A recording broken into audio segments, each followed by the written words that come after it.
everybody. Today we are debating Black Lives Matter versus All Lives Matter, and we are starting right now.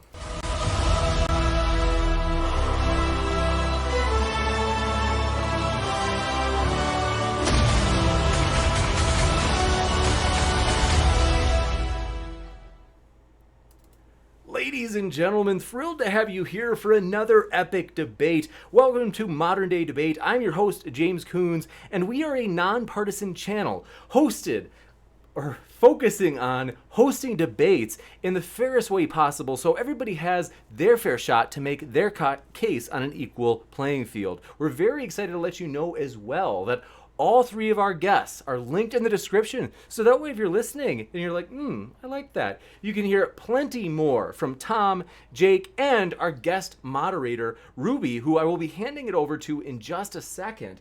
But before we do that, I just want to ask everybody if they can share just what people could expect to find at the links in the description. So we'll start with TJump. Tom, glad to have you back. If you'd like to share what people could find at your link and maybe just one or two sentences in terms of what your channel's about, the floor is all yours. Yeah, I'm a YouTuber. I debate professors and philosophers on different topics in philosophy. I destroyed James in a few debates. You can see that. Very entertaining. Yeah, it's about what I do. Always with a sense of humor, Tom. That's what I like about you. And we're excited to have Jake back as well. It's a pleasure. And Jake, if you'd like to share just what people could find at your link in the description, thanks for being here. Yeah, so we do political stuff. I often do debates, and sometimes chat makes me dress like a corn cob. So that's that. It's a very LGBTQ friendly space. We often have I have like an open door policy, so if someone disagrees with me in chat, they typically end up on my Discord if they want to talk, stuff like that. And I've debated like everybody. I don't know if you've heard of them. I probably ended up debating them at some point. You got it, absolutely. And so want to do a couple of quick channel housekeeping things up front before I hand it over to Ruby. And first though, want to ask Ruby, what can people expect to find at your link in the description? Well, for me, I just started using YouTube like a little over half a year ago, and I started making videos about addiction and other social issues and kind of expanded into politics and like feminism and sex work and pretty much anything that's controversial. YouTube will not monetize me. But yeah, that's what I've been doing so far. And I do live streams and debates sometimes also. You got it. In fact, that's right. Ruby, you've been on here debating before, so we're stoked to have you both as a debater and a moderator tonight. Thanks for your help. Yeah, thanks for having me. So, folks, in terms of the debate overall, want to let you know, Ruby will let you know what the format is. If you have a question, though, during the debate, feel free to fire it into the live chat. I'll be keeping an eye on that, adding those questions to the list. We do have a new rule, just because we want to remain modern day debate, not modern day super chats. And so what we're doing is, if you have a sincere question and you can fit it into a $2 super chat, we'll definitely read it, like absolutely. But if you have something like, TJump looks like an egg, and I'm like, okay, like we're gonna charge you extra that. We're not gonna read it unless it's $5. We're trying to cut down on those. That's why we're upping the price, because we don't want as many super chats like that we have to read. So just a fair warning. And with that, we're going to kick it over to Ruby. Thanks so much for your help. Ruby, the floor is all yours. All right, so tonight's format is we're going to have 10-minute opening statements. I believe Tom is going to go first. And then after that, we're going to have an open discussion for about 50, 60 minutes, followed by audience Q&A. So with that, Tom, if you're ready to go. Yeah, sure. So I support all lives matter, not Black Lives Matter. And the primary reason for that is that the fundamental premise of Black Lives Matter, that police killings happen more to African Americans than anybody else, it's just false. It's not supported by data. It's a myth. And so I can't really support Black Lives Matter because the foundational premise is just not true. The police brutality is definitely an issue, but it's an issue for all lives, not just Black lives.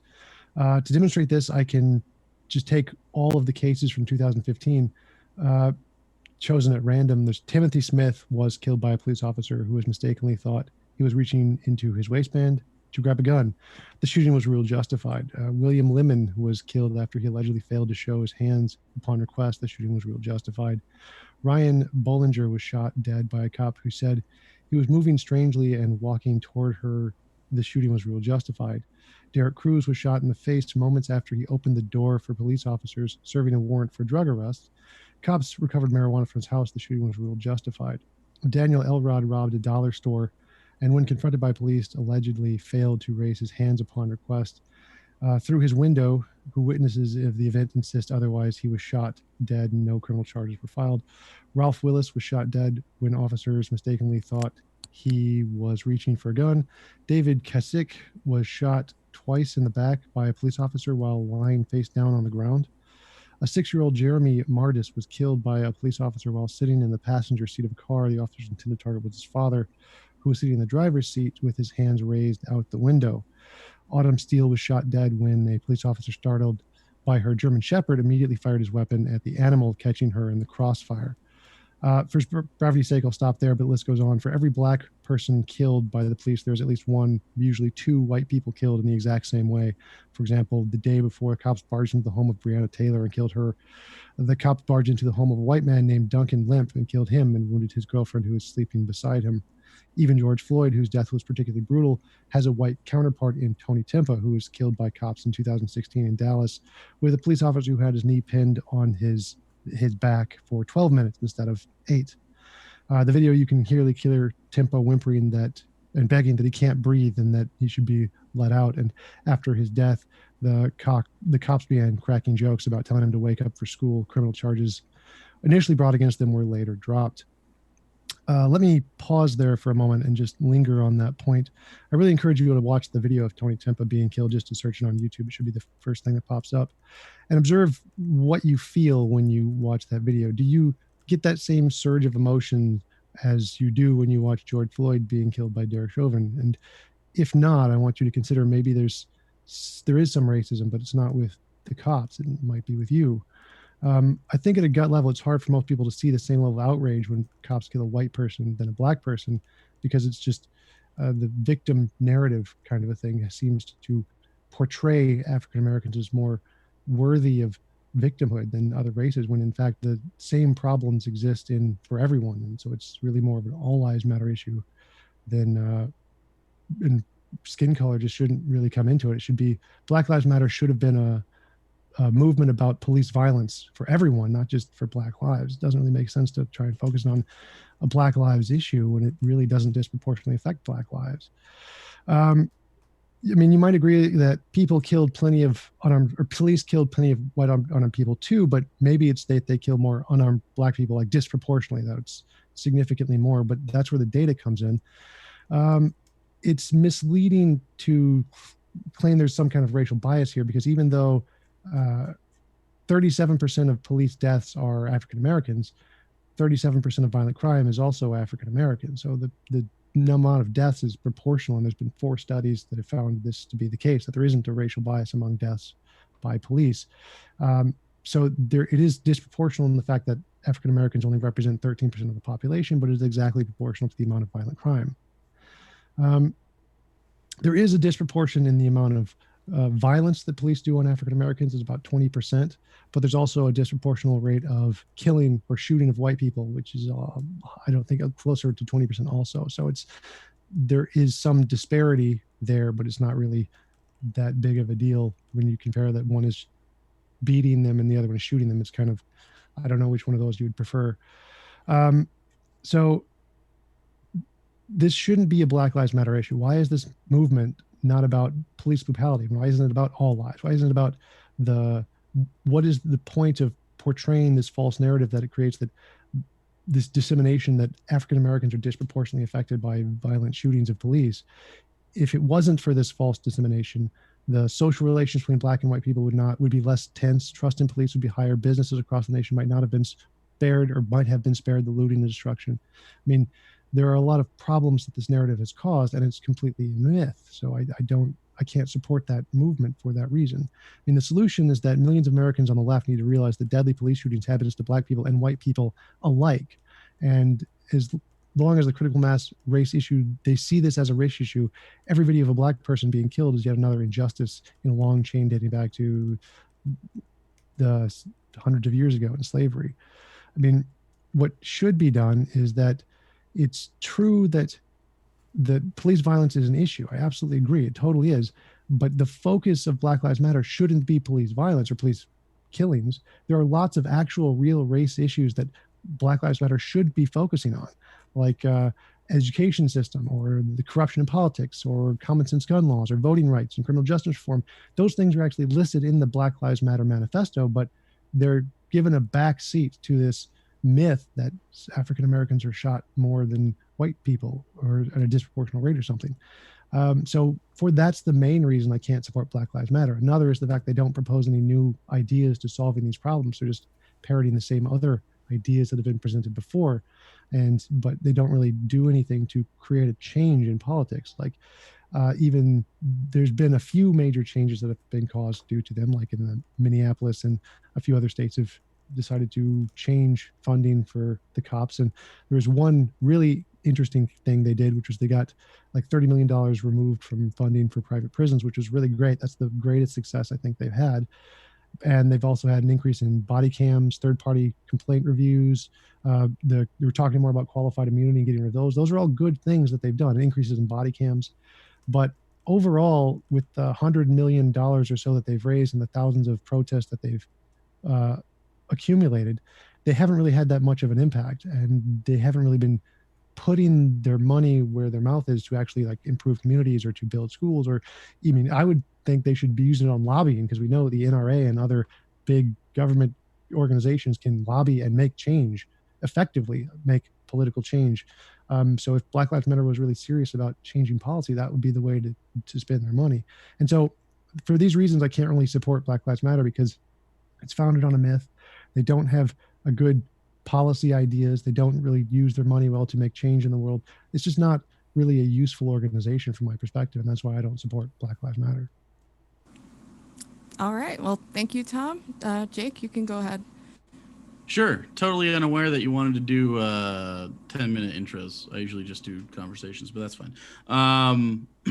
So one of the first things you said, and you mentioned a few times, is Black people killed at a what you consider proportional rate, which is interesting. The data doesn't bear that out whatsoever. 13% of the population experiencing half the police shooting deaths is not really the case here, or at least half the number that white people do. So that's obviously disproportionate. And then if you say 37% of violent crimes are committed by Black people, and that's proportional to the number of shootings or whatever, that's very obviously, and studies do show that is due to the fact that they over police those areas due to systemic racist issues that spawn back from, the very foundation of policing, which was to catch slaves and to return them to their masters. Like, the entire policing apparatus is in fact built upon the idea that Black people are inherently more violent. And I would ask you, do you actually believe that Black people are inherently more violent? Or do you think that maybe there's a correlation between number of police officers in an area and how often they would catch a crime? You could also take into account the fact that we often, as a nation, have cordoned off Black populations into very compact living situations in poor neighborhoods due to things like redlining, not being able to have fucking home loans until the 60s. The civil rights movement in general had to happen before they could even have certain living situations that weren't in specifically Black areas. So, like, to dismiss that as just really dumb, and I don't know. I just don't know how a person that can look at that data and not understand that is obviously a systemic issue. It's like you think Martin Luther King existed for a little bit, and then suddenly we defeat racism, Barack Obama exists, and now it's good to go. But like, people are actively telling you, because of the Black Lives Matter movement out loud, which they tried to do back in when Obama was still in office, when Colin Kaepernick took a knee and other NFL players took a knee to try to bring a voice to a population of people that are outnumbered in this country, Black people, in regards to their experiences with police officers. It's pretty ridiculous to say that the overwhelming report that you get from Black communities insofar as their experience with police officers is concerned, it's weird to sit there and yawn and say, "Oh, well, I dismiss your experiences, your lived experiences, because, well, I looked at this number and it looks like it's fine," without applying any sort of actual social like understanding or context to it. Like, not everything is buried down in like numbers and data. You have to understand the social context in which that data is presented. And maybe you don't understand that because you're a philosophy person, but I come from a history background, and you have to contextualize that stuff in regards to what people are talking about in the moral zeitgeist. Insofar as the shootings, many times you mentioned that shootings were justified. I'd love to know, or ruled justified specifically. I'd love to know if you stand by the idea that shootings can be justified, and if you think it's reasonable for police officers to execute people in the street prior to trial. In any case, I'm assuming you would probably agree that it's fine in self-defense situations, but I'm wondering what your parameters are when in regards to self-defense, like a person of color with his hands up, sitting down on the ground, trying desperately to plead with police not to kill his autistic patient, and then getting killed himself. Do you think that that was a justifiable act? Or do you think that maybe his skin color made people act in a certain way, as studies do in fact show? You also mentioned specifically that there's no like actual change happening with Black Lives Matter, which is obviously incredibly reductionist and incorrect. I mean, you can make the face if you want, but the fact that we are here talking about this, the fact that mainstream media is talking about, the fact that places that don't often have this dialogue about racial injustice are in fact having that dialogue is literally an indicator that there are changes happening. Just because something hasn't been legislated yet, especially under this current administration, which would be highly unlikely regardless of the situation, it doesn't mean that there's no action being taken, whether that's privately or if that's through legislative action. People are running literal political campaigns on the idea of defunding police or changing the idea of policing in general. It's not change because they haven't done it yet. It is in the process of changing. If you are confused how that is the case, I don't understand how you can ever like if something is in the planning stage, it's not a step toward change. That's very strange to me. But right now, people are talking about defunding police, or not just defunding police, but abolishing police and restructuring it in a way that, like, say, for instance, in the scenario where the person with the autistic patient was shot dead in the streets by cops, maybe there would be social workers there to try to help understand the situation better than people armed with guns. Also, you don't mention or seem to care about the idea that police are highly militarized, and that obviously escalates situations. There's no mention of the Second Amendment and how we fetishize guns in the United States, and how every person in America possibly being armed and concealed or open carried. In the case of Philando Castile, for instance, he got shot for being a lawful gun owner, which is interesting,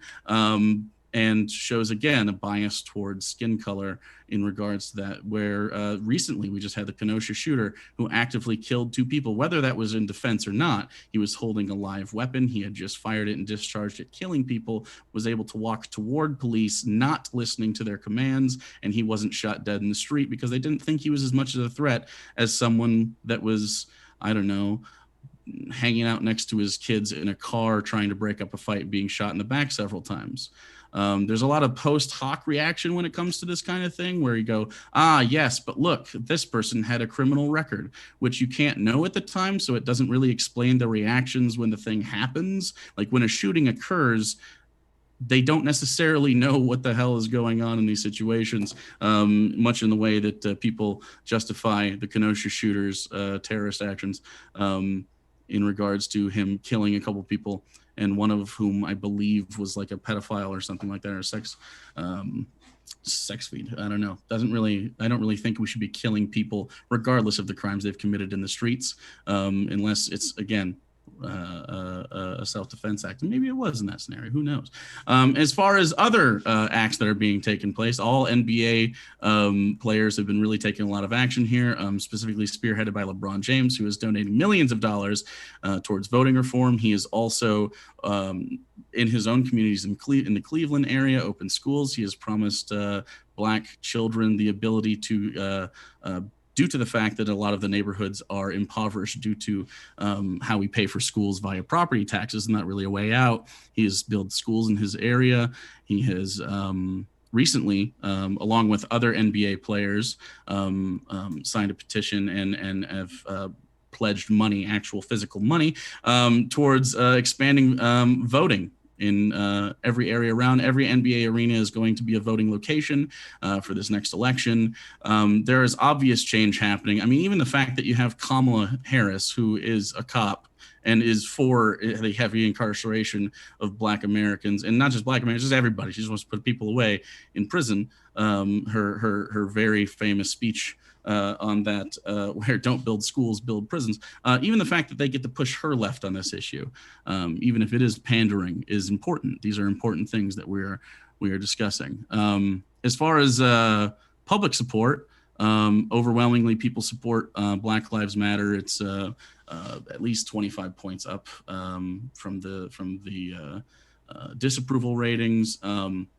Most people agree that major police reform is needed. Most people agree in general with Black Lives Matter. Some people specifically don't agree with aspects of rioting post curfew and removal of statues and stuff like that. But that's kind of a separate debate, because a lot of that is like more of an Antifa leftist movement, not necessarily a Black Lives Matter, although there is intersection in between those.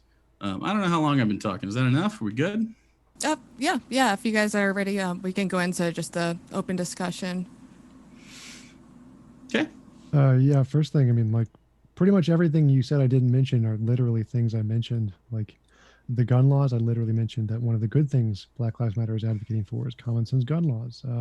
The rule justified part. Gun laws. What? You just said I didn't mention the gun laws. What do you think are common sense gun laws? Let me go through these first. So the things you said I didn't mention, I did actually mention them. Like, so, okay, I'm fine if I missed it. You talked a lot, and that's why I don't usually like the opening. You asked about rule justified. All of those cases I ruled justified were white people shot by cops, unjustified. They were like, just had their hands out their window and cops. Right, no, this is what I'm talking about. Like, it's fine that those are white people. I agree that white people also get shot.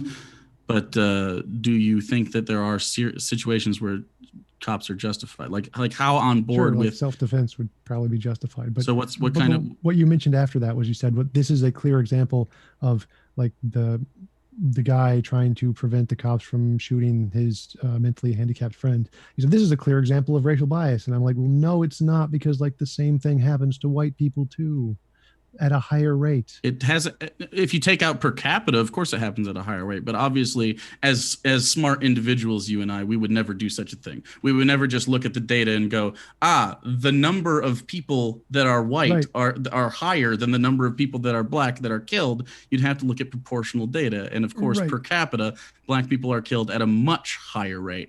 And again, you cited go back to that part. So you said it was like 50%. That's false. It's 20. No. I'm 20%. saying about half the number of Black people are killed to the number of white people killed by police officers. It's roughly half. You could look as it trends. Sometimes it's 45%, sometimes it's 55%. Yep.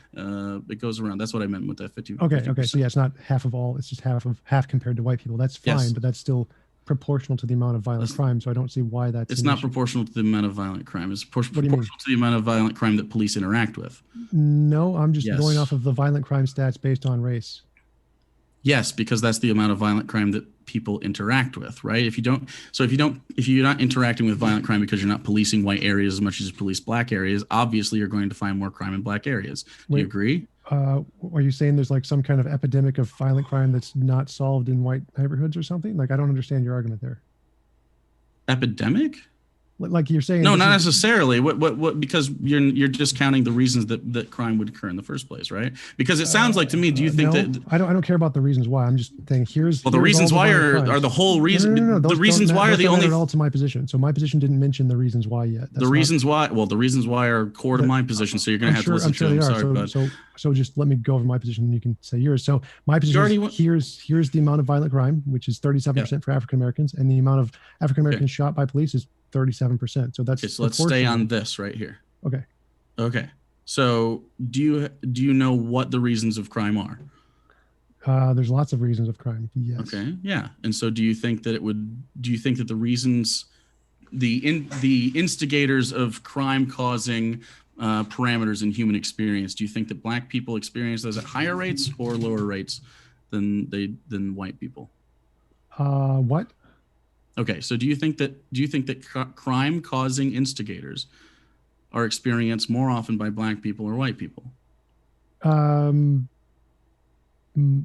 Per capita, you mean, right? So at a higher rate, it affects poor people more. And since African Americans make up more poor people, it would affect African Americans more. Right. So yes, that tends to be correct. Also, population density tends to be a factor. So when you have a systemic issue in regards to how we have housed black neighborhoods in the past and how they have moved forward, they don't have familial wealth until, like, I'm in my 30s, the first generation of black individuals where you had the possibility of real familial wealth in any meaningful way.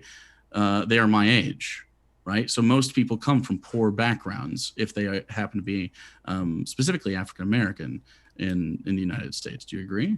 Sure, but that doesn't excuse crime. So I don't. It's not an excuse of crime. It's to explain crime. No. So if they commit crimes, they should be policed more. I see that as perfectly reasonable. I don't think we should cut back policing just because they had systemic oppression in the past. Like if they commit the crimes. So do you see how that feeds into it, though? Do you see? Yes, do you see? Absolutely.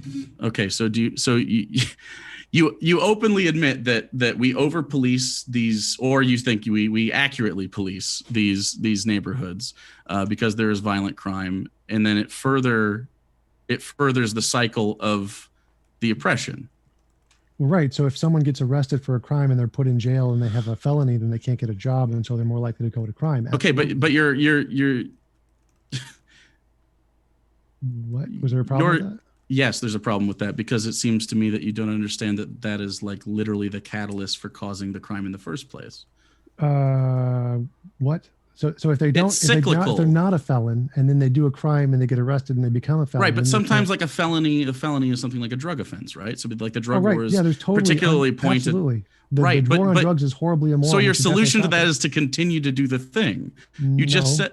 Okay, so what would your solution be in order to reduce policies, like in the war on drugs, not in the policing, correct the policies. But the police are the people that carry out those sentences, and then they often end up in violent altercations due to the reasons that I stated before. So that is objectively one of the problems. It's literally the problem. That's proportional. Remember, that's the proportional amount of death to the amount of crime. The problem is the policies, the bad policies, like the war on drugs. If we end that, that's going to solve a lot of the problems.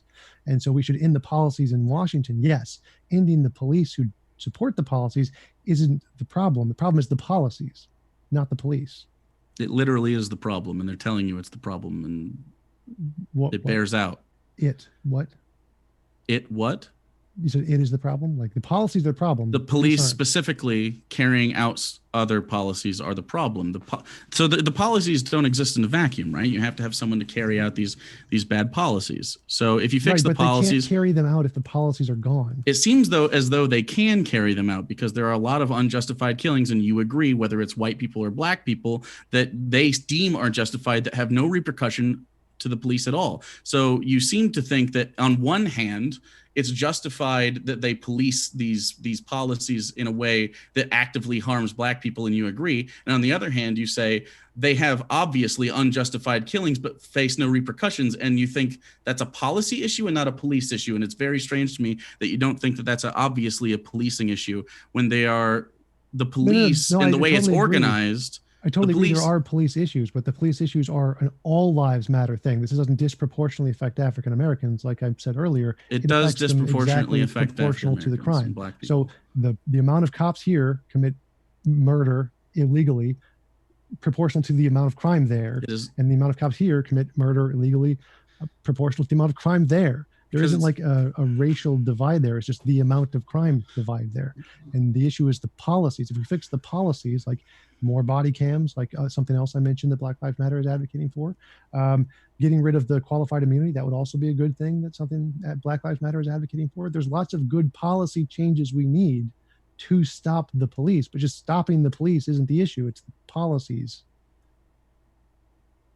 It's not proportional. I know you keep saying that, but it's not proportional. Like, so for instance, if you have a couple children and you keep your eye on one of the children and you don't keep your eye on the other one of the children, the odds that both are doing bad stuff every once in a while because they just happen to be kids, it makes sense. Like, it's the same way with human beings as they grow into adulthood. The more you monitor a situation, the more often you're going to find them to infract certain things that shouldn't be happening.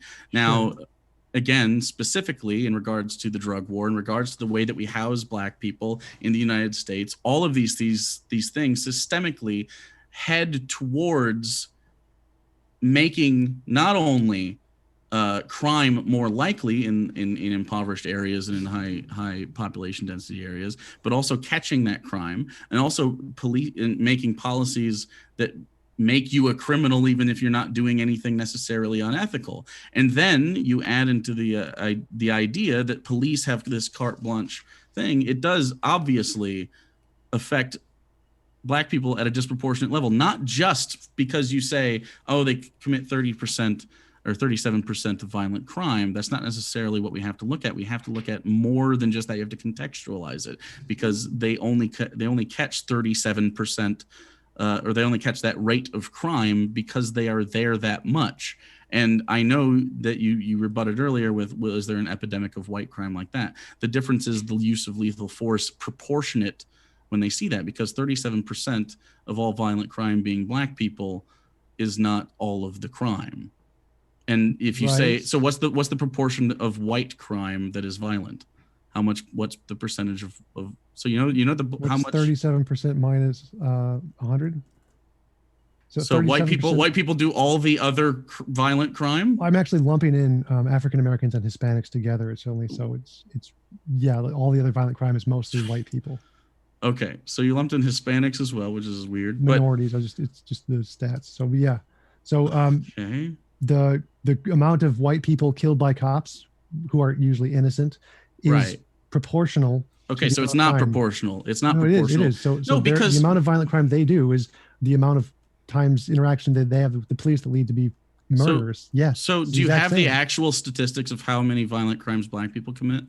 Or do you only have the minority? Stats, yes. Do you only have the minority? No, they're on the FBI stats. Like, I don't have them on my hands. Yes, I do have them. Why would you use the minority stats in regards to a Black Lives Matter? No. I'm just lumping them together. I know. It doesn't seem very prudent, I guess. But okay, so let's just say that's the case. That doesn't make a difference at all to my argument at all. That's actually a stronger case against your position, but okay. So, yes, based off everything in the stats, the number of deaths on white people and Black people from police is exactly proportional to the amount of violent crime. Yes. This actually leans more towards white people, because like 50% of murders, for example, are committed by African Americans. It doesn't. Okay, so you have a population of roughly 42 million Black individuals of the 344 million. So the rest of the population mostly is like 290 million people are white. Of those 290 million people in 2019, 370 were killed by cops. Of 44 million, 235 were Black that were killed by cops. I mean, just quick, you don't even have to do the math in your head to know that one is obviously disproportionately Black people get killed more often in interaction with the police. It doesn't mean that they commit crimes at most people commit crimes at roughly the equal rates, including drug offenses, including violent crimes. That's everything. False. That's objectively false. They literally have the stats to show that's false. Okay. The rates of crime are not the same per race. African Americans commit 50% of murders in everyone in America. 13% of the population, 50% of murders. They do not commit crimes at the same rate. That's just. I don't think you're understanding what I'm saying. And it's kind of disappointing. So 290 million people committing. Why do the numbers matter here? Like, I'm talking about the percent. Why do the numbers? I want the percents. Like, you're confusing the per capita thing you mentioned earlier that we're not going to do. So 370 people of 290 is a statistic. Okay. Okay. Do you need me to do the I'm math not sure. for you? Again, I'm not sure what That is you're per saying capita. here. That is per capita. So 370 out of 290 million. Yeah. So again, I'm Okay. not sure what you're So saying. that's here. how many. The amount of What I'm saying is, if you commit a crime and you are a white person, you are less likely to die in your interaction with police, statistically speaking, based on the population versus the amount of crime that you create and the number of people that just get shot. Like you are less likely if you are white, based on just demographics, to be killed. Yes, because there's less interactions with police because you live in a less criminal neighborhood, though that doesn't in any way. Are you contradict equating anything poor I with said. criminal? What? Are you equating poor with criminal? In poor neighborhoods are more criminal. Yes, not necessarily the case, but it is the case de facto. Because you're like literally 1350ing right now. I don't really care what your opinion is. I care what the facts are. So again, as I said The facts before, don't bear that out, though. That's not the case. What do you mean the facts don't bear that out? The amount of people shot by police is exactly proportional by community based on the number of violent crimes committed by the community. Like, I don't get where this doesn't bear out. That's literally a one-to-one statistic. There are literally 4 papers I have lists that demonstrate this in every possible category. I can't tell if it's like a class reductionist thing, like you don't really understand that, or if it's. I'm not making any reductions. It's simply this community commits this much crime. This community has this many interactions with police, and which lead to violent deaths. There's no racial bias here. It's just they have that many interactions with police because there's that much crime there, which lead to deaths. Yes, absolutely. Disproportionately, like based on just exactly proportionally based on the crime. It's not exactly proportional. It's exactly proportional based on the crime. So crimes happen here. Police interact with people there a lot more, obviously. So it's proportional to the amount of crime. I just don't know how to get over this hump when you just like it's clearly not. What do you mean it's clearly not? Like, which part of the facts that I listed are not accurate? Do African Americans commit 37% of violent crime? Are African Americans 37% of the victims of police shootings? Yes or no? Which one of those facts is wrong? Which one of the facts, specifically in regards to the population of white people versus black people, if you if you have a negative interaction with the police, you are more likely per capita to be killed if you are black. It's not saying who commits the most. What? So again, which one of my facts was wrong? 37% of violent crime done by African Americans, 37% of victims of police shootings African American. Which part of those facts is wrong? The entire thing. They're not facts. What? They're literally from the FBI crime stats. Holy how shit, are they dude. not facts? It's impossible for you to contextualize them. It's like you're looking at them I'm the not way contextualizing. They're just facts. I know you're not contextualizing them. It's very inappropriate to not contextualize you can't something. say a fact is wrong because I didn't contextualize it. It's still a fact. It's still true. But it doesn't. No. But the fact doesn't. If you contextualize it, it doesn't say the same thing, right? Because it's like saying, are you familiar with basketball? It's like saying, look, this person shot really. 30 times. Okay, they made 30 field goal attempts, and they made 20 of them. They are an amazing shot. But if you take into the fact that they were within 5 feet, that makes it not as impressive as if they were like 15 feet away from the hoop. This is a big deal, or maybe baseball, or maybe you don't like sports at all. Maybe parkour doesn't have stats. Otherwise, I'd give them to you. But like you have to add context to stats, or they're just numbers floating around that you can make say whatever you want. To not take into account any systemic issues at all with these statistics is fucking abhorrent, and it's lazy. No, it's just the facts. Like, it isn't just the facts. Irrelevant to the data. Like, it doesn't matter. Like, it's completely gibberish nonsense. No, it's like nothing you said is relevant. It's like looking at temperatures that range from 1900 to 2000 and not taking into account the factors that would increase the global temperature. She's going, I guess the Earth's just getting warmer. It's not like that at all. It literally is, because if you just look at the numbers of heat in the United States, just in the United States, if you just look at temperatures from 1900 to 2000, this isn't supporting your position at all. You're 100%. It's not gibberish. I think you need to listen. What you just said. There are. I think you need to listen. Published papers. It doesn't matter, because there's also published papers that disagree with that. Fine, so I mean, to me. What are they? It's like it just. Because I've looked at them. They're not. They're not. Yeah, I've looked at them. I found these papers. I've been looking at them all the time. These 4 papers I have are the most cited. Do you want to? So do you agree or disagree that it would be irresponsible to just say the Earth is getting warmer? We don't know why, or do you think it might be important to contextualize things in regards to global warming when it comes to the statistic of the overall heat of the Earth growing? Right? Like I think it would be very warmer. Like we know why it's getting warmer, and we know right why because you put it in policed more because you put it in context. Yes, if there is a cause. And I just told you that you need to add context. I just added the context. You're trying to add gibberish context that doesn't matter. It's not gibberish context to add systemic to tell you that there is systemic reasoning behind the idea that they're over policed. Doesn't in any way change the position, because I didn't say anything. It 100% does. If there is more crime in an area, the area is going to be more policed. That is the cause. And if the area is more policed, that's going to lead to more police. It's correlation. Obviously. That's causation. That's literally causation. If there's more crime, there will be more police. Causation. And if there's more police, there's going to be more police shootings. Causation. The problem is the amount of crime, not the police. The problem is, so you're putting an inherent amount of crime on Black individuals. No, I'm putting an inherent amount of crime on certain communities that have an inherent amount of crime.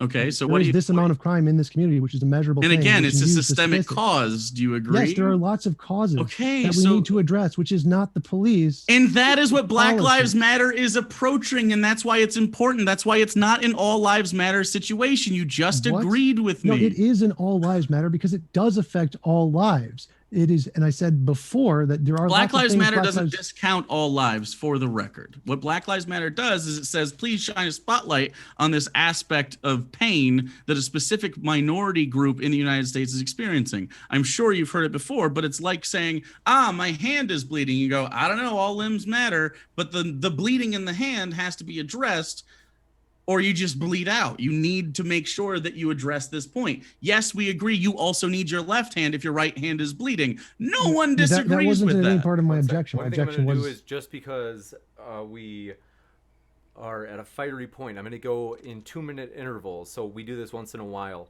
And so we'll give Tom 2 minutes, then we'll go back to you, Jake, for 2 minutes, and we'll keep flipping back and forth. So again, my contention with Black Lives Matter is that they claim there is a disproportional effect to African Americans, which is objectively false. If you compare it to the rate of crime, it is exactly proportional. It doesn't disproportionately affect African Americans. That's the fact I'm disagreeing with. Obviously, police crime is an issue. I totally agree, and we definitely need to solve that. And there's policy issues that we definitely need to solve, and they're like on the back burner of Black Lives Matter agenda. Yes, those are good things they should be focusing on, not the police shootings of African Americans. They should be focusing on police shootings. Those are an issue for everyone, and exactly proportional to the amount of crime in the communities that have those police because of the amount of crime. This is not like a serious, like just all of the facts bear this out. Maybe we'll do 1 minute intervals. So that was about 45 seconds. Well, without context, obviously it would.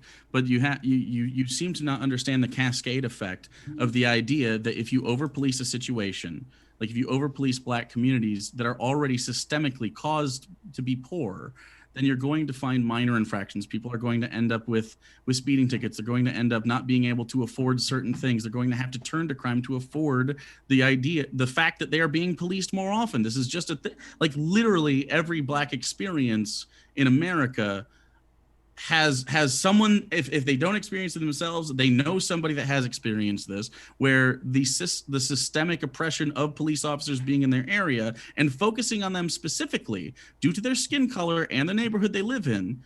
While it does certainly affect people of poverty all over, people of poverty are not profiled in the same way that Black people are.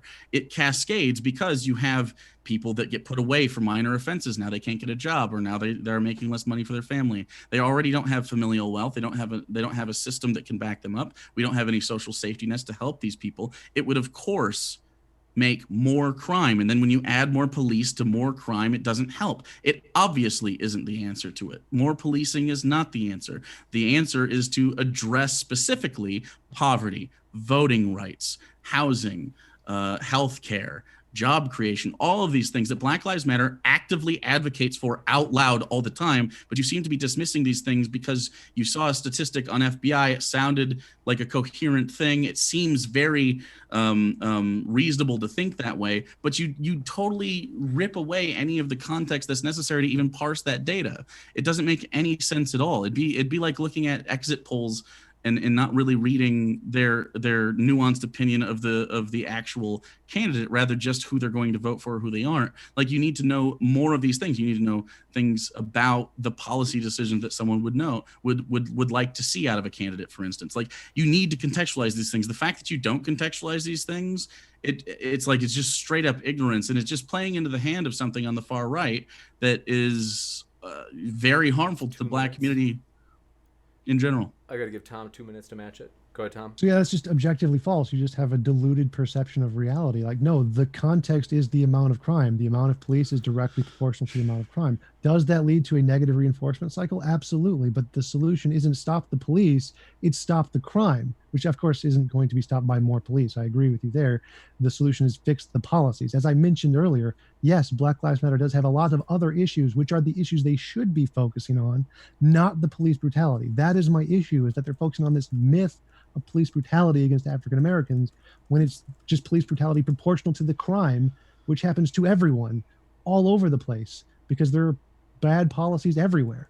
The goal should not be to focus on police brutality. It should be to fix those issues that you mentioned, which I totally agree with, not the police brutality.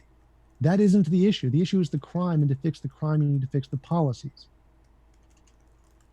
And the police brutality is something they want to stop in the meantime while the policies are being fixed. Like, they're literally being targeted and shot.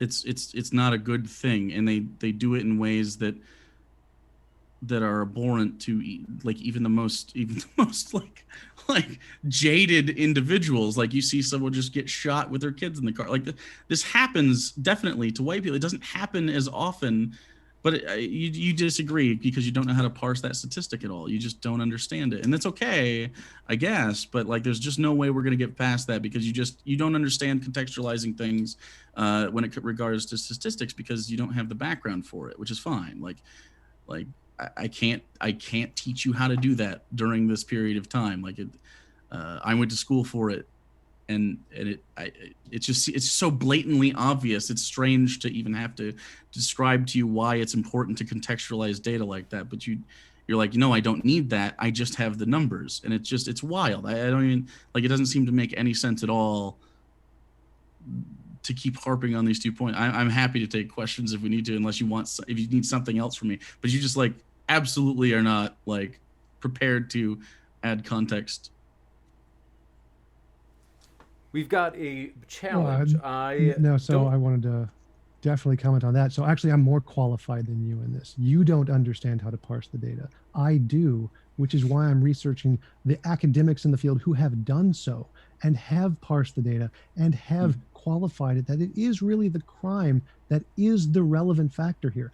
The amount of police is proportional to the amount of crime. And yes, obviously, they're going to make more stupid mistakes if there's more police there.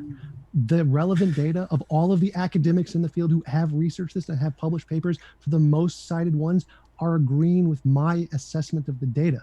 Yours is just a diluted one based on like SJW nonsense that doesn't correspond to the data. SJW I understand nonsense. exactly. It's based on literal Hold historical on 1 second. precedents. You still have to give Tom. Take it up with the historians and economists who all prove you wrong. So that's because I'm actually interested in the real data. The historians and economists Tom's only about 30 seconds in. Yeah. They do disagree with you. That's why most of the academics cite the sources I listed, which do say there isn't a disproportional amount. It is exactly proportional to the crime. There is no contextualized nonsense of this other stuff you're mentioning. That's all other data for other topics. The one that matters is where the crime. The crime is the problem because that's where the cops are going to be, obviously. So no, like your facts and understanding of the data and contextualization is just wrong. You don't understand the academic work in the field. Sorry. You're like literally an armchair philosopher. It's wild. Like it's it just isn't. You can't. Again, you just said you can't. Those are points of data for other topics. Like no, like it literally bleeds all the way down to the foundation of the country. And if you can't understand that, then like there's no wonder you have this stance. Because you can't think on a long systemic lens.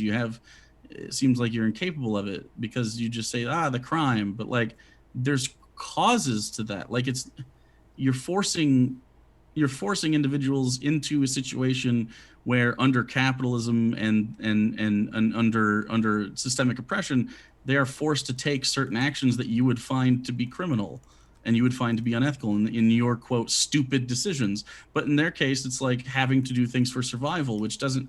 I don't know how you can't even look at through an ethical lens. You're only doing it like morality. Like stealing is bad. Is stealing bad? Is stealing medicine for a child a good thing? Yes, probably. Depends. Like these are ethical dilemmas, and you just have like a 37% statistic, and you're unwilling to involve yourself in the broader thinking of the societal issue at hand, which is, I mean, do you? No, you weren't listening at all to anything I said, because I agree with you that all of those other things, the causes of crime, those are things that we need to focus on. Those are the things we should be right. And your focusing solution on. to it is I do still have Tom is just starting yet. So I agree with you. Those other issues are the things we should be focusing on, not the police. Like if we just eradicated all the police, just abolished America completely and just started a new country called whateveristan, and we said, okay, well, we need to police certain areas. What areas should we police? Well, we should police the ones with the most crime. And so we're going to put the police in the areas with the crime. That's not, the past issues don't matter. It's the crime that matters. Now, I agree that those past issues are things we need to fix, but we don't fix them by getting rid of the police. Like the police have problems. We definitely need to fix many of the problems in the police for everyone. But the solution to the solving to benefit African-American communities is solving the crime by solving education and voting rights and gerrymandering and political corruption. Those things are absolutely what you should be focusing on. Again, you've totally ripped the context away. When you hear someone say abolish the police, you think they don't want anything in place of the police? No, abolish means that, but demonetize means no. Like, so abolishing means, yeah, you get rid of all of it, but that's not what people normally say. But that's not this. So abolish the police is a shorthand, right? I don't think it's abolish. Abolish isn't the word they use. They use a different word. They just defund. Defund the police. Defunding the police is another word. Defund does not mean get rid of. Defund means separate the funding into different segments of the community, like decrease the funding. Abolish would mean get rid of. Absolutely. Well, as someone who values liberty, I wouldn't really want more police. I never said anything about more police. Well, yeah, but you wouldn't want less police then. Right.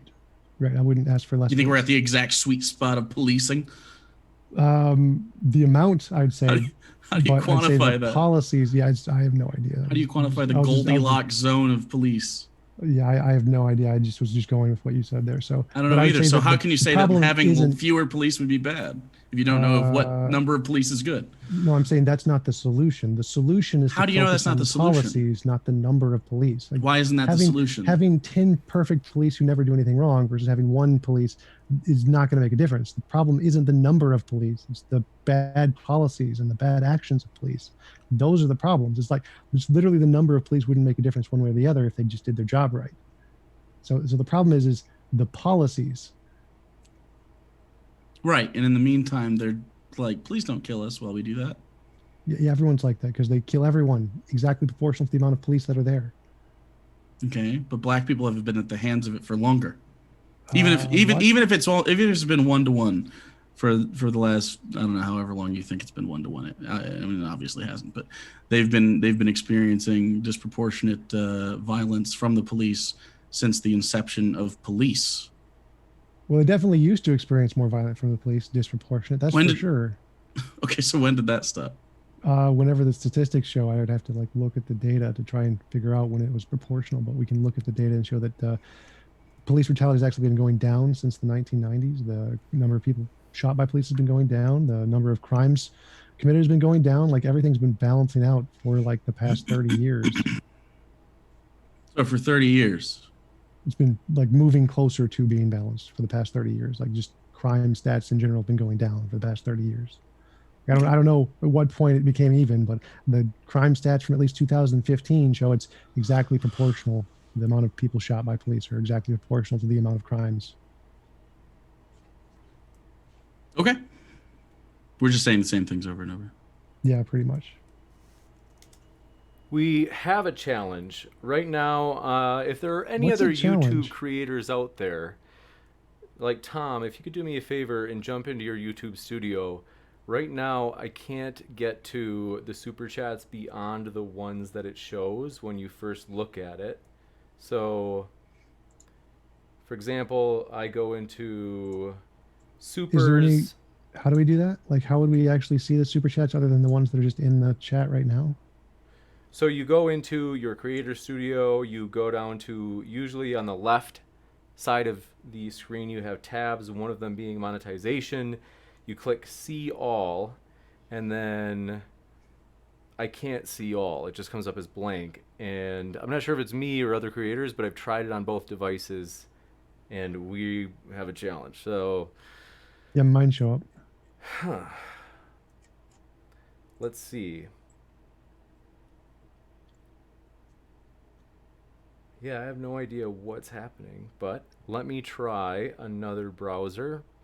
I can try Firefox on my other device, but this is looking challenging. I think in the worst case scenario, we'd have to ask everybody to basically, as a normal chat, put in their question, let us know it was one of the super chats, and we just have to go on the honor policy and read those, because right now I can hopefully access this, and sorry folks, I honestly don't know what to do. So Jake, do you know if you're able to access, like, I can't access that now. no, I mean, like, if I'm the only creator, I don't know why I'd be the only account though that would have this problem. Oh, well, I haven't streamed on YouTube in quite some time, so Gotcha. I would know how that works.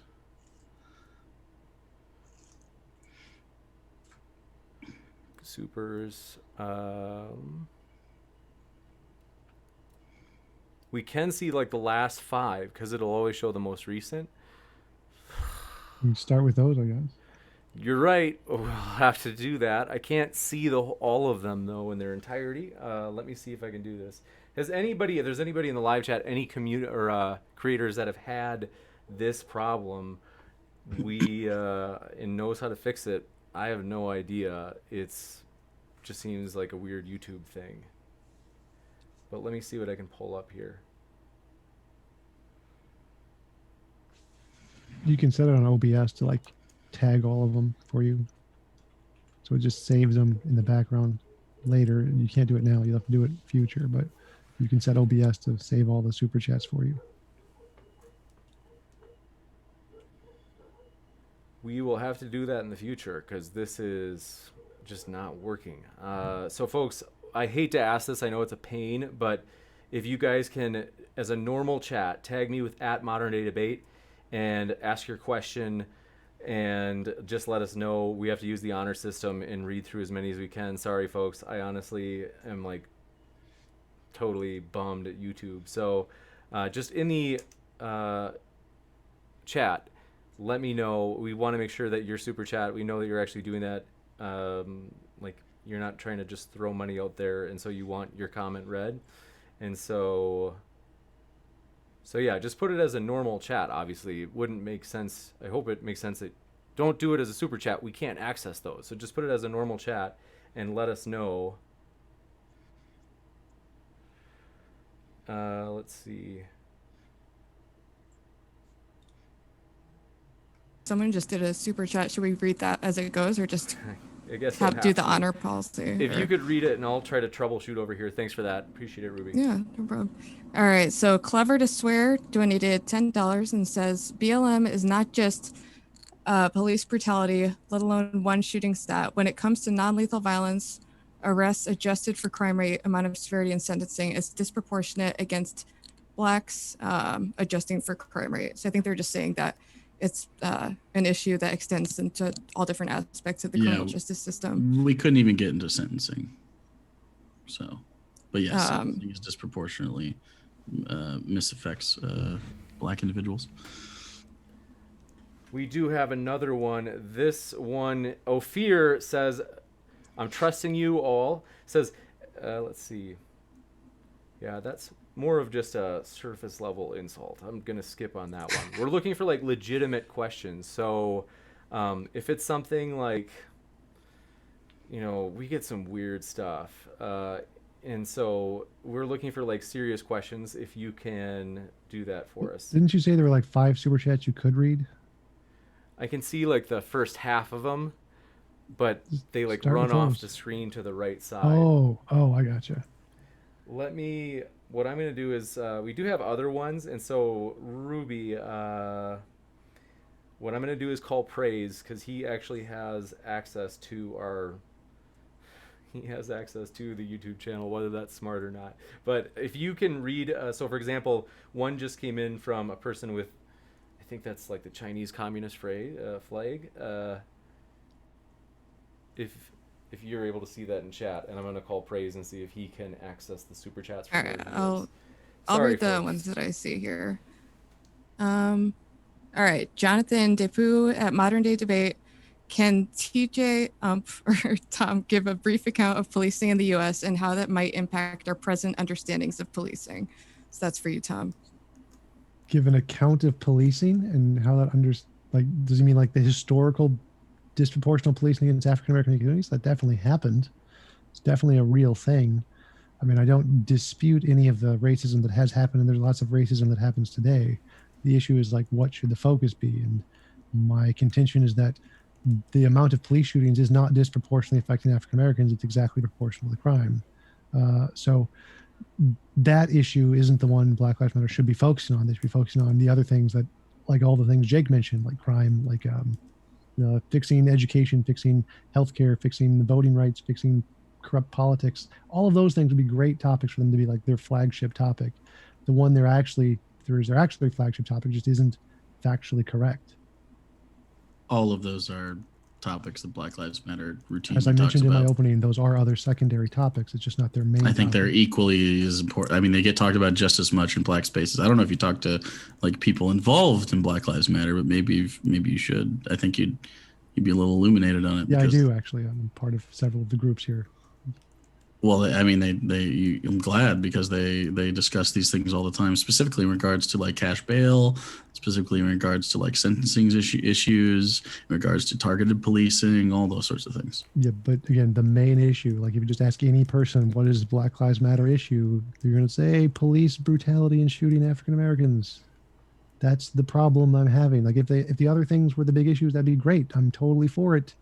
It's just not this one, which is factually incorrect. It's because that one is the most visceral one when they kill people. It's hard to show people systemic injustice on the news screen. Like it's hard, but it's very easy to show you stepping on the neck of a person and murdering them.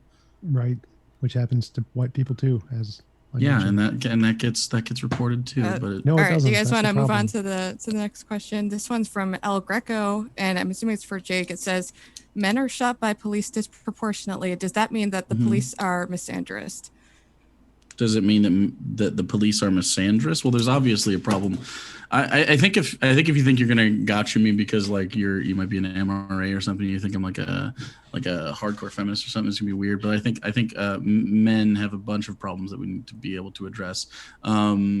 Specifically in regards to something like toxic masculinity, which perpetuates stuff like this, which doesn't mean that masculinity is toxic. It just means that there are aspects that we associate with masculinity that tend to be toxic. For instance, the idea that a man needs to be particularly aggressive or needs to be, anything. It all falls into gender roles. There are aspects of toxic femininity as well, and all things in regards to gender roles. But a lot of that, I would tend to agree that men are also perpetrators of crime at a higher rate, and there's aspects of our society that we need to address in general. Like consent is a huge one. We don't talk about consent, and a lot of rape happens, or sexual assault in general, and that's a big problem as well. So, yeah. I mean, if you want to call that misandry, you can. I think he's asking for what's the difference. Why is it in that case there's all these other social issues, and it's not just, well, we should just cut back on policing. Yeah, I don't think people should be arrested and policed at the rate they are. I totally disagree with that. I am very on the side of freedom. I'm not one for like, oh yes, please, daddy, put me in the jail cell because I sped in my car too quick. I think maybe we could do a much more reasonable way to police our neighborhoods that don't include fining poor people, putting people in jail that can't afford fines, putting out warrants for arrest for people that do minor infractions that they can't pay for. Plenty of stuff. I'm pretty much only for violent offenders being put in any sort of prison cell because it doesn't make sense. There's no reform. It's all punitive. It doesn't have to do anything with James, with the mute way. yourself. Yeah, it doesn't have anything to do with making the world a better place. It has to do with basically penalizing poor people and making money off of the labor of other people, specifically in regards to how we treat slave labor in the prisons, and it's not good. All right. So I've got another question for Jake. This is from Layman. And he said, did you bring studies with peer-reviewed citations to give Tom the context he needs rather than moral posturing and ad homs?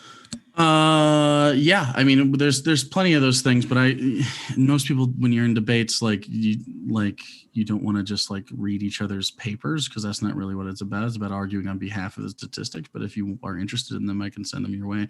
I have a big thing that we didn't even get into, which is the misreporting of police reports in general that the FBI has been investigating since 1929.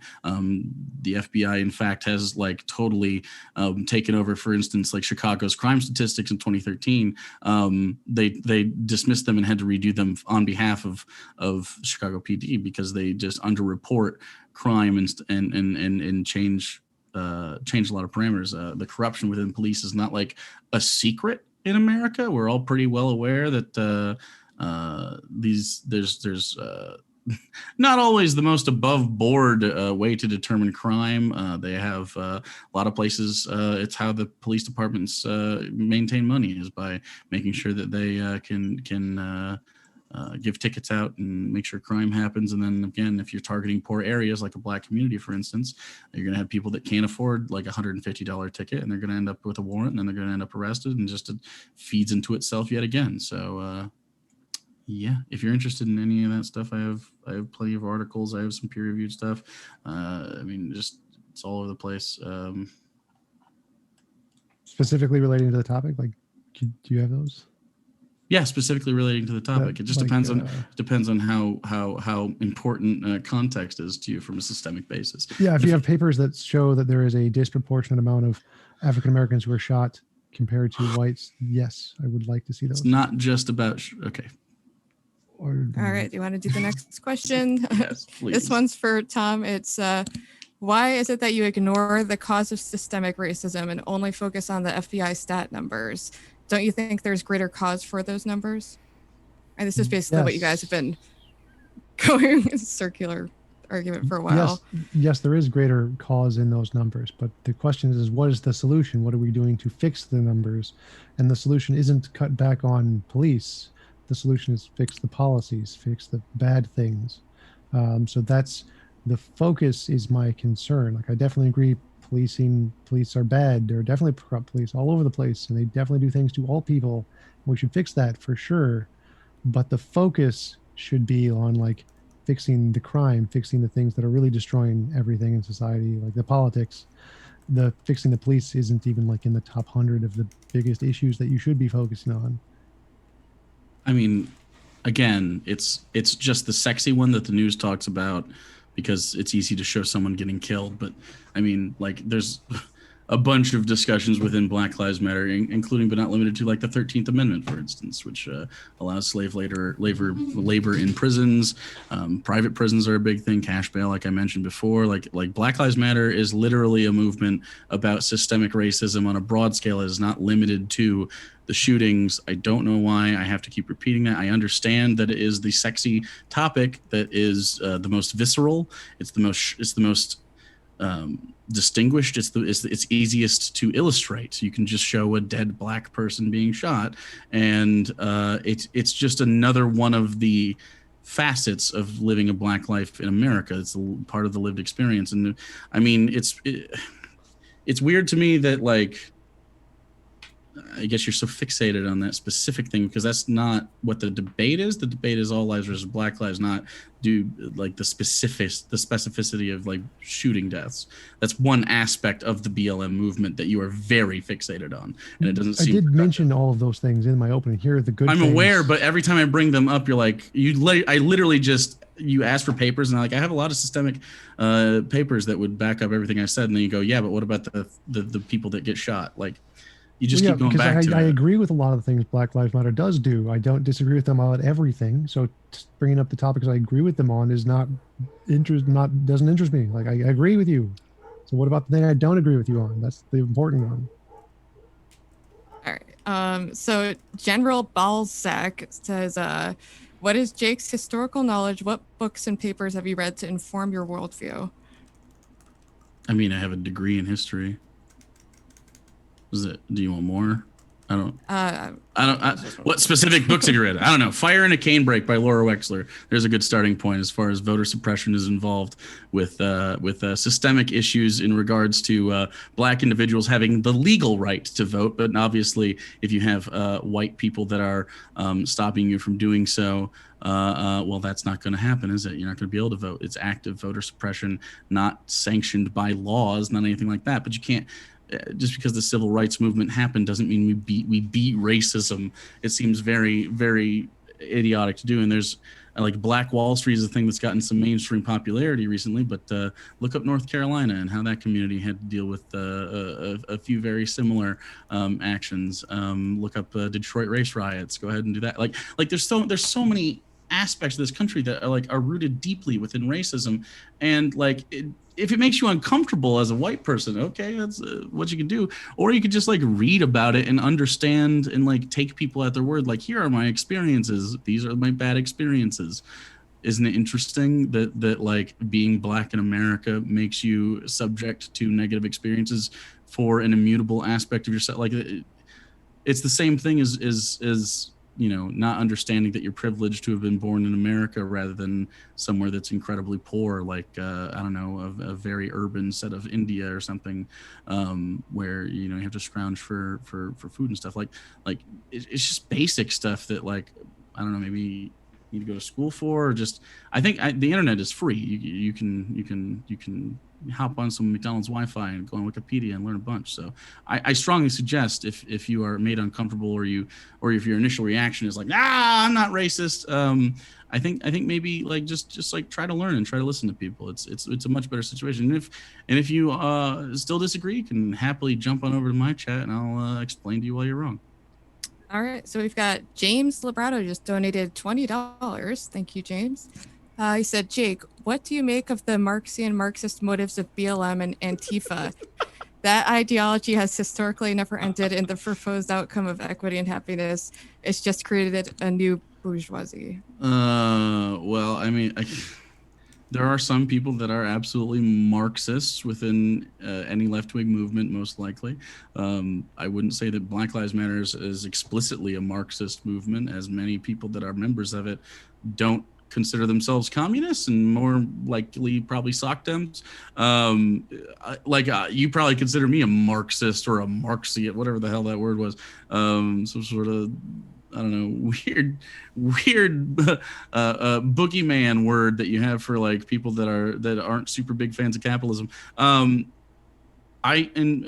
Most people enjoy aspects of capitalism. They like their PlayStations. They like going to Taco Bell. They like their LaCroix is a great example. There's lots of different things that you like about capitalism. And some of those things you could achieve without it. But I mean, clearly there's an issue with equity in regards to where we have starting places or the very bottom of the barrel that you should be if you are an American citizen, where you say we're the greatest country in the world.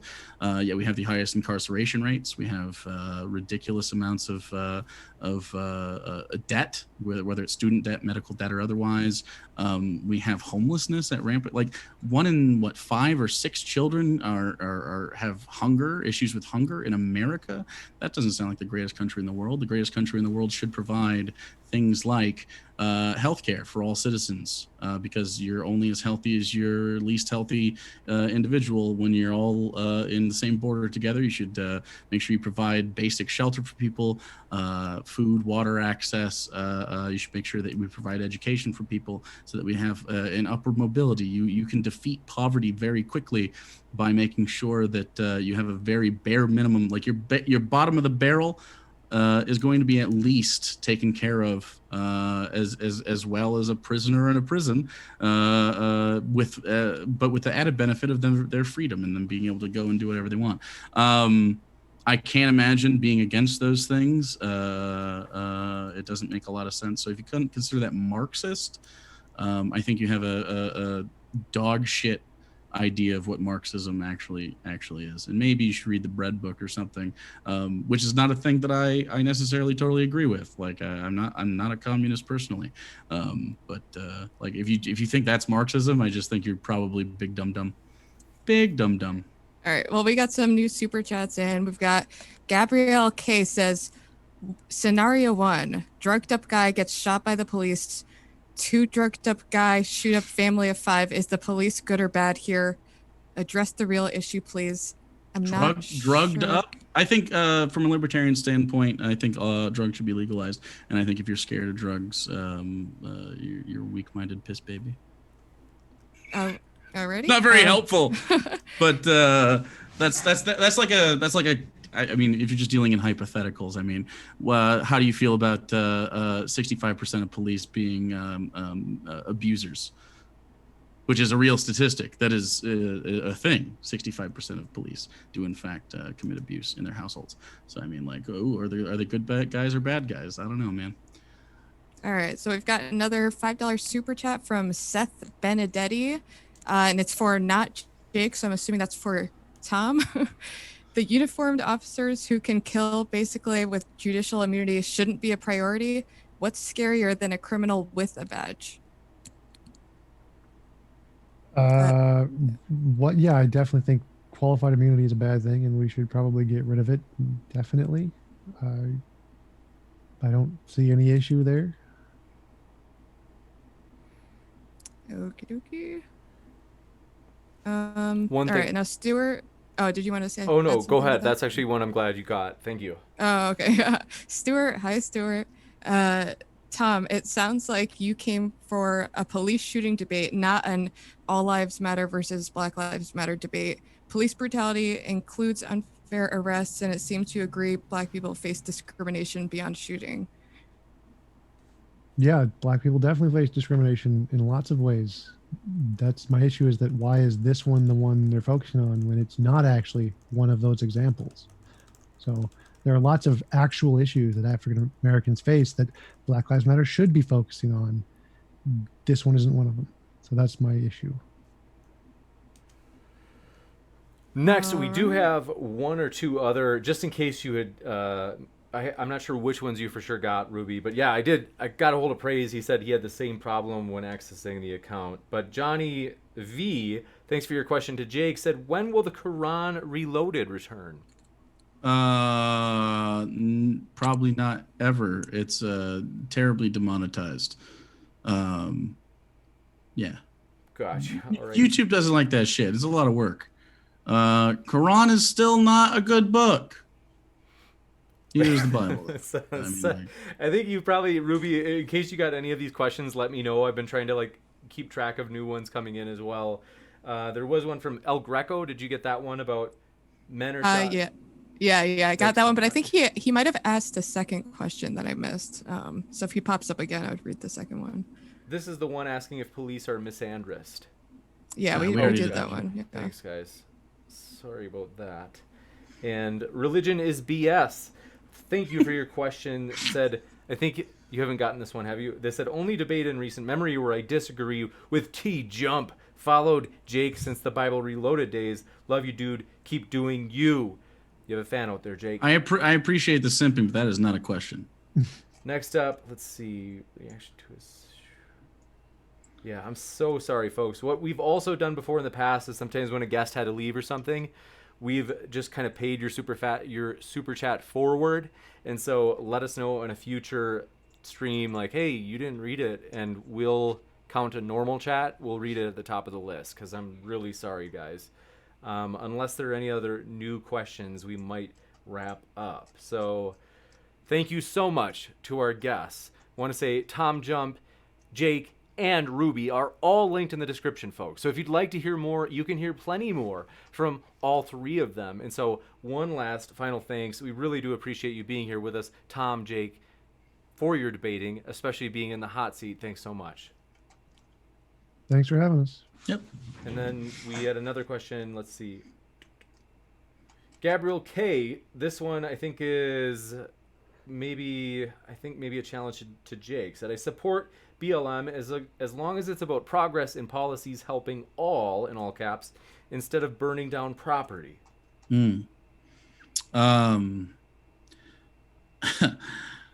Well, I don't think BLM specifically is always the ones that are burning down property. Though if you are letting the idea of like a Whataburger or something getting burned down, and that's like really bothering you in regards to a minority population that spent the last 400 years trying to have equal rights, not just under the law, but in society, which is a very important distinction, actually being treated as equal members of society from a zeitgeist perspective, from a societal perspective.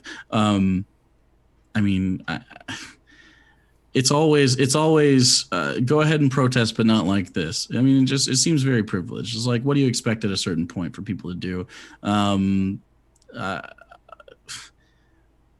It just seems to me that like,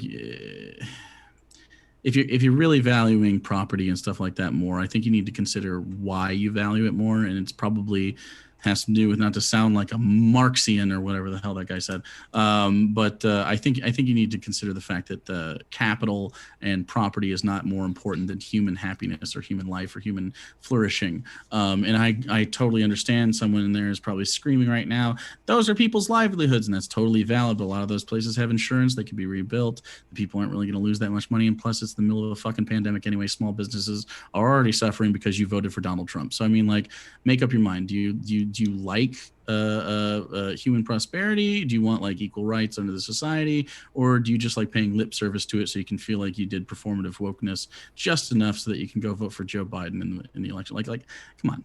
It just seems like where are your actual values at?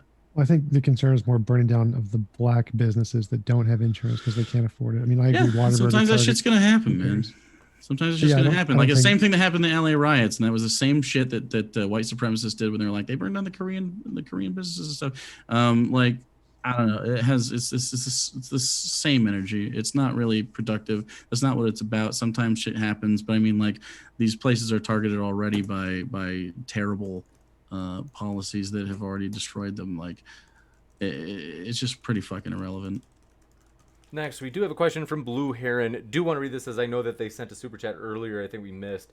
They asked if both of the people debating believe in Medicare for all. Yes. Yeah. Gotcha. Okay. Same boat on that one. And then Larry, I saw you said that, I think you said you sent a super chat. If you put it in as a normal chat, I will read it if you can put it in quick. And so, want to say also, though, thanks to Ruby, as we really appreciate her help moderating, especially on Trainwrecks tonight with our YouTube glitch that we've had. And Ophir, if you have a serious super chat, the last one, like I said, looked like just an insult. So if you have a serious one, just retype it in the chat. So, let's see.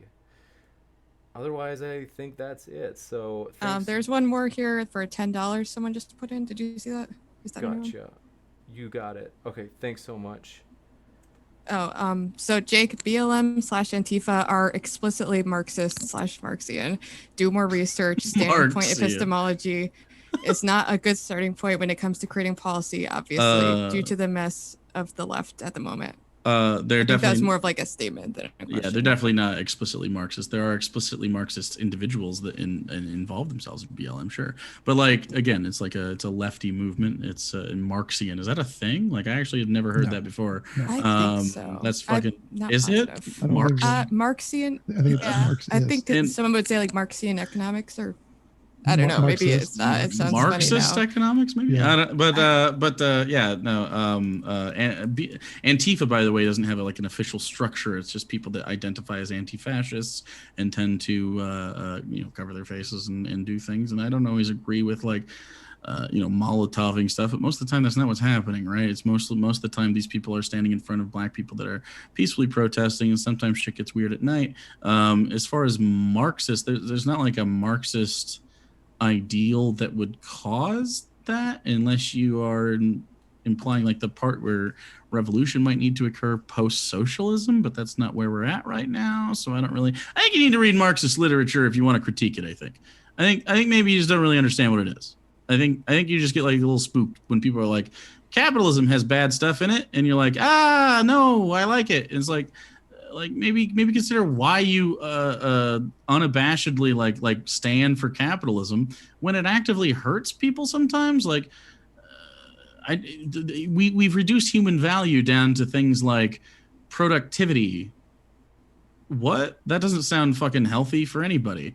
And while, again, I have said before, like I like aspects of capitalism, but there's ways to do this in a more ethical way, and we can slowly wean ourselves off of a system that like doesn't really make a lot of sense. Like the only reason capitalism exists is because we agree it exists. Like money isn't real. It's like a made up thing. It's useful right now, but like we're slowly seeing that we are running that timeline down, and we're gonna have to move towards things like UBI is a great example, where it kind of fucks with the idea of what even is money at that point when you're starting to do universal basic income. So why wouldn't everything just be universal? Gotcha. So I mean, you got it.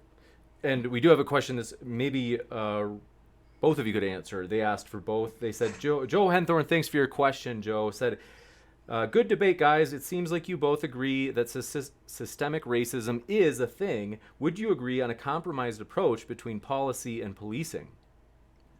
Sure. that's super broad. Probably. It depends on what it is. Gotcha. And then I think that might be it. Larry, so sorry I missed your question. If let's see. This one comes in from Roy. Says, Roy Segal, appreciate it. Says, does Tom think a fix needs to be top down, and does Jake think that it needs to be bottom up? I mean, it depends on I'm assuming this is specifically on this front. I think it's both. I think most things can take a both approach. You're going to have to start in your communities because you have to change the social zeitgeist in order to make people not racist, right? You have to understand, like, this is part of the reason that Black Lives Matter is a very, very good thing.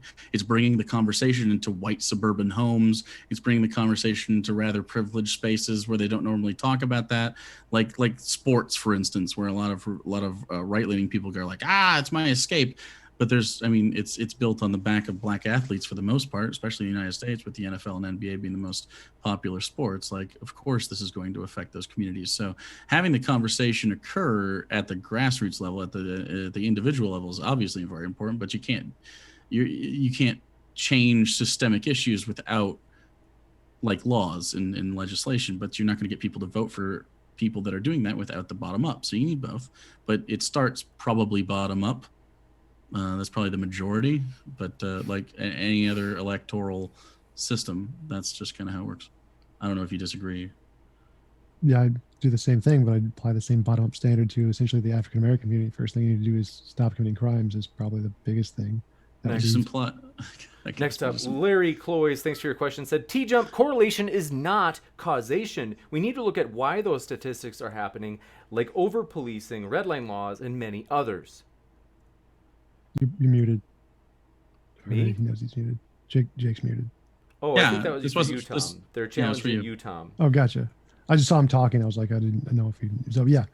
What was the question again? They said, TJump, correlation is not causation. We need to look at why those stats are happening, like over-policing, red line laws, and many others.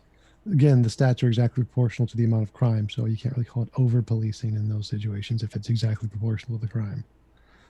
Gotcha.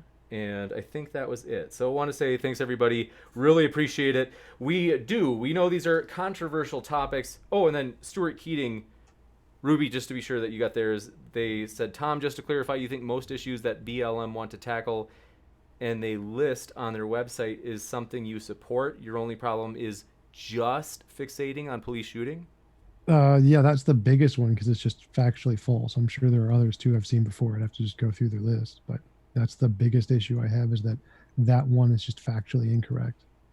Gotcha. And I want to say thanks so much, folks. We know these are controversial topics. We want to let you know, no matter what walk of life, we do hope you feel welcome here. We appreciate you, whether you be leaning to the left, leaning to the right, Christian, atheist, you name it. And so if you enjoy Juicy Debates, we've got a lot more coming up. Hit that subscribe button. Tomorrow we have an evidence for the resurrection debate, so that should be interesting. And so with that, I want to say thanks so much to our guests. And last of all, folks, thanks so much for tuning in. Keep sifting out the reasonable from the unreasonable. Take care, everybody.